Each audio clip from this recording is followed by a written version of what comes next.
You are looking at Julian's pronunciation guide, where we look at how to pronounce better some of the most mispronounced words in the world, like this other curious word. But how do you say what you're looking for today?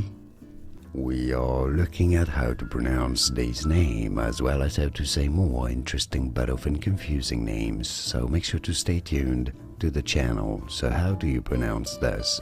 Well, if you're talking about the name of the city in California, located near Jackson and Sutter Creek, well, that's pronounced, the city in California, as Ione, Ione. Now, if you're talking about the female given name of Greek origin, that means violet, flower, this is generally said as Ione, Ione. So Ione if it's a given name, generally speaking, or Ione if it's the city name, although I guess some people might pronounce the given name as Ione as well.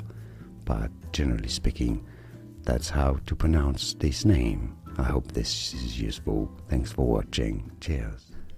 Here are more videos on how to pronounce more confusing words and names too many mispronounced. Like this video if you found it useful. I appreciate your support. I'll see you soon and thanks for watching.